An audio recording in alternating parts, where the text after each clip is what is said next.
Hi everyone, welcome back to my YouTube channel, Nursing with Beatrice. I am Beatrice and today we'll be looking at anticoagulants, antiplatelets and thrombolytics.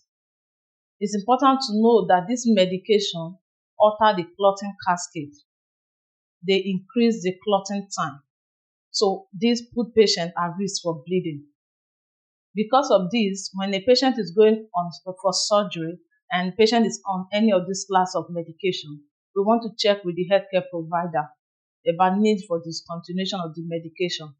Now, depending on the medication and the protocol that goes with it, they may ask you to discontinue the medication few days to surgery, can be a week to surgery, can even be a day to surgery. So you need to check, clarify that with your healthcare provider about discontinuing them. Let's start with anticoagulants. As the name says, anticoagulants against coagulation. So they stop what? Clot formation. Now, take note, anticoagulants are not thrombolytics, which breaks down clot. We'll discuss that shortly. But anticoagulants prevent already formed clot from getting bigger and prevent further clot formation. So in layman terms, they call them blood thinners. We use anticoagulant in conditions like myocardial infarction, which is what we call heart attack, in pulmonary embolism, in deep vein thrombosis. I discussed that in my previous lecture, where there is formation of clot in the deep veins. So when a patient develops such clot, they first put the patient on anticoagulant to help resolve, to help with the clot from getting bigger and new clot from forming. And in a way, the body will also start and then the clot is resolved. It's only when the clot gets too big and anticoagulant is able to take care of it, they may put the patient on other medication, including thrombolytics to burst the clot. But that one has a risk of massive bleeding. So we'll look more into that. We also use anticoagulant in conditions like atrial fibrillation, in pacemaker, those that use pacemaker, artificial pacemaker, mechanical valves. Anticoagulants are of three classes. We have the vitamin K antagonist. This one stops the liver from making vitamin K. And if you remember, vitamin K is needed for clotting of blood. An example of medication in this vitamin K antagonist is Warfarin, or what we call Coumadin. We will also discuss that shortly. The second class of anticoagulant is the indirect thrombin inhibitor. So if you say indirect, because it doesn't act on thrombin directly, it acts on antithrombin 3, which will stop the action of thrombin from converting fibrinogen to fibrin. So in a way, anticoagulants, one of this class, which is example heparin, will not act directly on thrombin, but it will empower the antithrombin 3 to act on thrombin. So an example, like I mentioned, is heparin, and we have two kinds of heparin. It can either be unfractioned heparin or low molecular weight heparin. The advantage of this low molecular weight heparin is that you don't need to be doing all those monitoring of the APTT values. Example of low molecular weight heparin include dalteparin, which is what we call fragmin, and enoxaparin, which is Lovenox. The third class of anticoagulant is the direct oral anticoagulant. So this one is given only by mouth. And there are two types. We have factor XA inhibitor and direct thrombin inhibitor. For factor XA inhibitor, it inhibits factor XA, the clotting factor, from making clots. An example is Apixaban. We also have rivaroxaban, Xarelto. For direct thrombin inhibitor, they inhibit directly the action of thrombin. An example is dabigatran. Let's look more into heparin. You need to really know heparin as a nursing student because NCLEX, they like to bring up this question a lot because any medication that put patient at risk, NCLEX is testing for risk safety. They want to make sure you know about this medication because a change in this medication, if you don't know how to use this medication or monitor a patient with this medication, it can put patient at risk. So heparin is given through two routes. One is through subcutaneous route to the subcutaneous tissue, the hypodermis layer. and the second one is through the IV route, intravenous route. For the low molecular weight heparin, it's basically given through subcutaneous route, but for the unfractured one, it is given via IV route, especially for the continuous drip. Then if the unfractured one is prefilled, is packaged, prefilled syringe, you can give it subcut. Heparin has a faster onset, so it's used in an emergency situation, in an acute onset, because a patient cannot be on heparin for a long time. So you need it for that immediate time. You need it immediately. And as it has faster onset, it also has a shorter duration. So we are not using it for a patient a long time. So if a patient has a condition that will require them to be on anticoagulant for a very long time, they will also put them on warfarin. Because warfarin, I will discuss that shortly, it takes longer time before it peaks, basically 3 to 5 days. So they put them in, patient is on heparin. When warfarin peaks up, they can remove the patient from heparin and then they continue on warfarin. Now, heparin is weight-based. If we are monitoring or we are putting patient on continuous drip of heparin, we check the patient weight, very important. We monitor the APTT level, activated partial thromboplastin time. You need to know the normal level for someone that is not on heparin at all. It's between 30 to 40 seconds.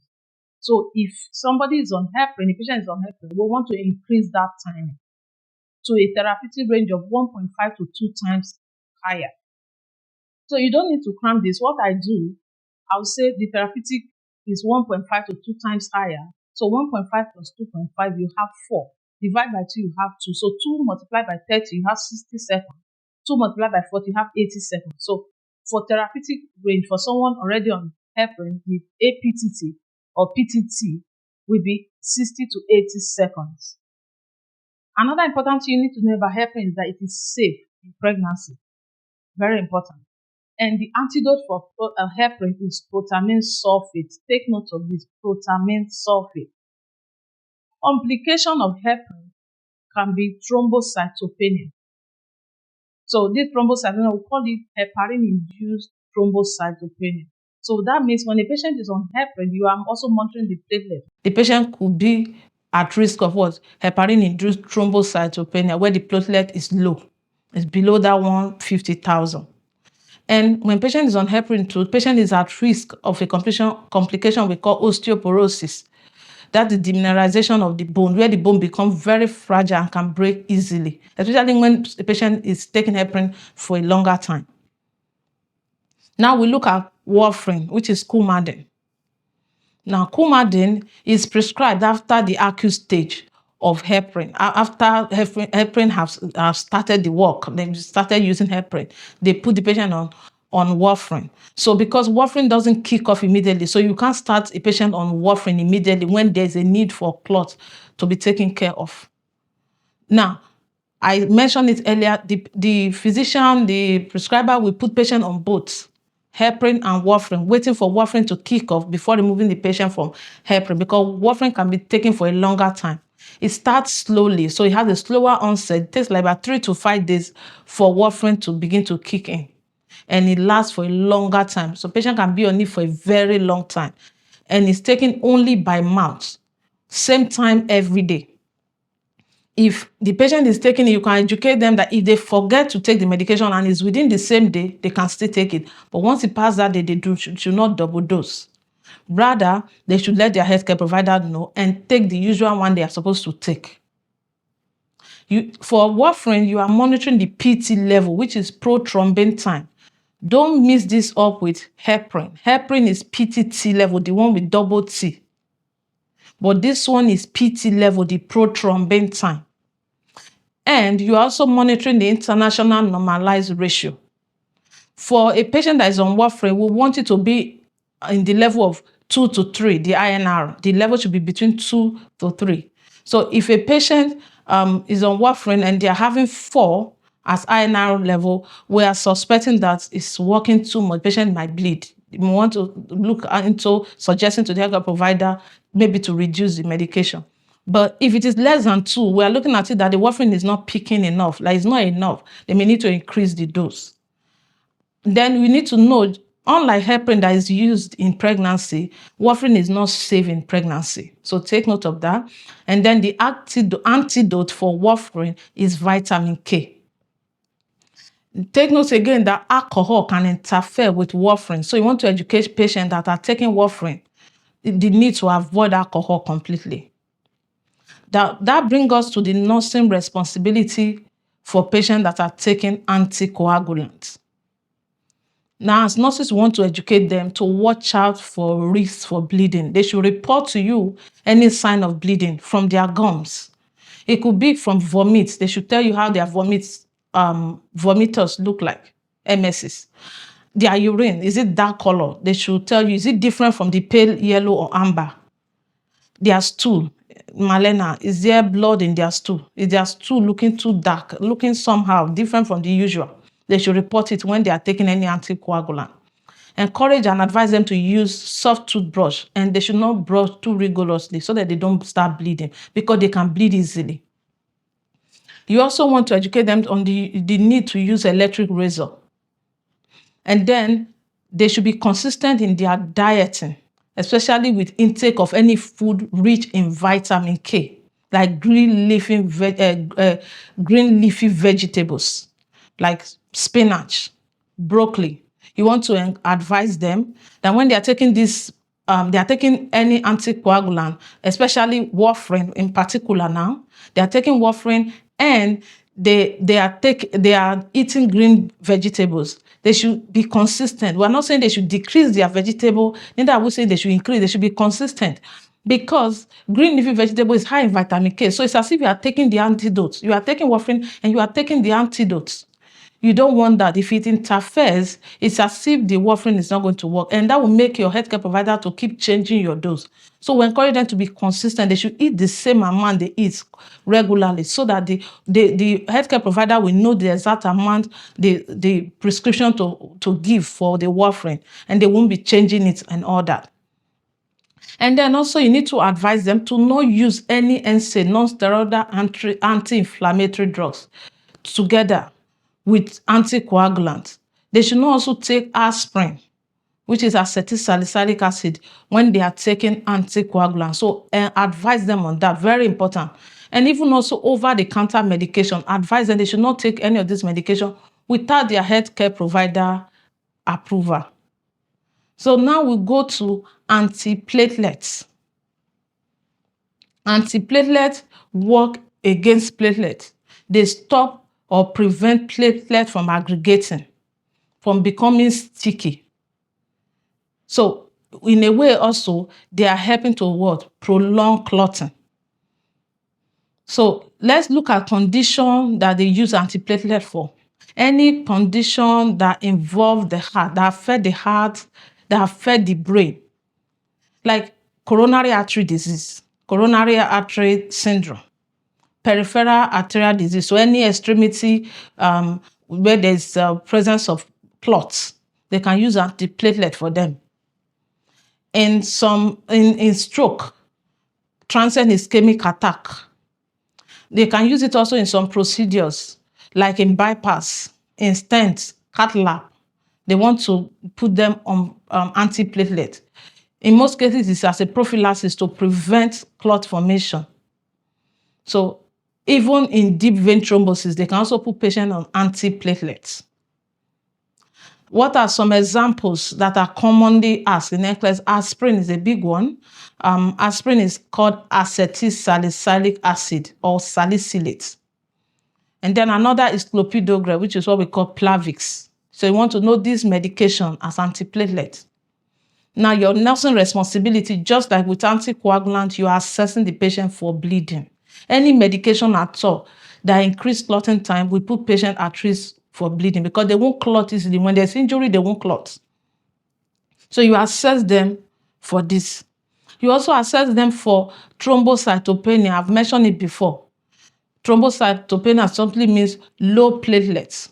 Normal platelet level is 150,000 to 400,000. When it is below 150,000, you are beginning to suspect thrombocytopenia. If it drop up to 100, it's a no. You don't want to give another antiplatelet. So when a patient is on antiplatelets and you want to give the medication, you should be checking the platelet count, the level, to see if it's still within normal range, and check the trend. If it is decreasing, you want to take caution.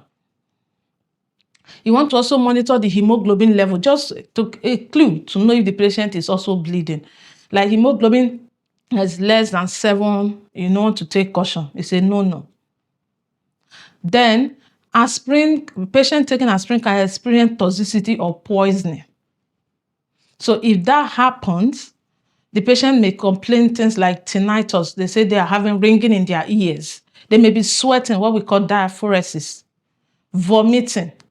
These are some of the signs, even fast breathing, rapid breathing. So you need to notify the healthcare provider. And treatment they can use activated charcoal for this, for aspirin toxicity. Then we look at the thrombolytics, the clot busters itself, the fibrinolytics, because they break down fibrin, the clot. So they are called clot busters. That means they act on already formed clots. They go there and break it down. This differentiates them from antiplatelet and anticoagulant. Those ones don't break down clots, but these ones break down clot. How do? They convert plasminogen to plasmin. And the plasmin is an enzyme that breaks down the fibrin in clots. Now, the big thing you need to know about this one is that the patient is at risk of massive bleeding, very great bleeding, higher than the other ones we've discussed. So they don't prescribe this medication anyhow. It's basically used in emergency situation, especially when anticoagulants or antiplatelet is not able to help resolve any clot. They may put the patient on thrombolytics, or if the clot is too big that they can't handle it, they may give the patient thrombolytics. So this patient that's on thrombolytics, they have to be under a close watch. You have to put them under a close watch, connect them to electrocardiac monitoring. And this medication is given only via IV routes, and is effective within 3 to 4.5 hours. At times, if it is in stroke condition, roughly within 3 hours for this medication to really be effective. So when a patient, we tell patients for stroke, we want to know when it actually started, because time is a muscle. Both in heart attack, we want to know when it started. We don't want that heart muscle to die. So we want a situation by you tell us, okay, this is the exact time it happened. We want to know if this thrombolytics will be effective. Example of thrombolytics is tissue plasminogen activator, Alteplase, Antiplateles, all those place, and ACE. So this medication, you don't give it anyhow. You monitor the patient closely. No IM injection when patients are on this. And the route of giving this medication, I said, is IV, but this IV can either be the peripheral IV lines. It can also be given through central catheter, but it's preferably through the peripheral lines, because you can at least put pressure, apply pressure on that line for some time after giving the medication. They can also use thrombolytics if an IV line is clogged, like all those central lines is clogged. They can use clot buster thrombolytics to open it, or you give it, inject it for a few minutes, allow it to dissolve the clots, and then you see that the line will start flowing again. Now, if there's an overdose, like too much of thrombolytics and the patient is bleeding, they can control this with some medication, like aminocaproic acid. They can give tranexamic acid to help reverse the effect of thrombolytics. Indication for this medication, just like every other condition I've been listed before, they are given in emergency situation to break down clots that has already formed, like in myocardial infarction, heart attack, in cerebrovascular accident. Now, I want you to take note, for this cerebrovascular accident is the ischemic type, ischemic stroke, not hemorrhagic stroke. Hemorrhagic stroke is stroke caused by what? Hemorrhage, bleeding in the brain. So if you give a thrombolytic, that's a death sentence. They will just bleed to death. It's a no-no.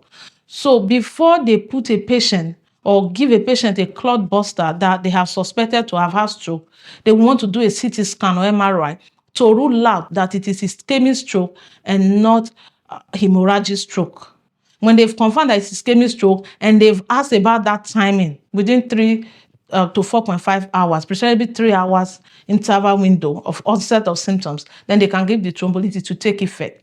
It's given in deep vein thrombosis. I've discussed that in my previous lecture. But before you give thrombolytics, you would have tried anticoagulants. If the clot is still too big and is not resolved, they may give thrombolytics. In pulmonary embolism, when I discussed deep vein thrombosis, I said when the clot forms in the deep veins, if the patient is moving and the clot dislodge, any activity that made that clot to dislodge, if it goes into the pulmonary circulation, it can cause what we call pulmonary embolism. That means the clot is in motion and now is in the pulmonary system. So they can they can give this medication. Contraindication to thrombolytics. You don't give it to patients that are bleeding. A patient that you see is actively bleeding, say no, no. A patient that have hypertension that is uncontrolled, where you are having systolic blood pressure of up to 180 beats per millimeter mercury, that's too much. They don't want to give patient this medication because it could rupture the blood vessel. A patient that had a recent surgery, say no, no, you don't give thrombolytics. In aneurysm, in hemorrhagic stroke, I've said it earlier, only ischemic stroke, that's what we give. We don't give it to patients that are having hemorrhagic stroke because they will bleed to death. And then any accident or trauma. So that wraps up the topic today on anticoagulants, antiplatelets, and thrombolytics. If you enjoyed this topic, please like, share, and subscribe. You can also leave your comment. Thanks for watching.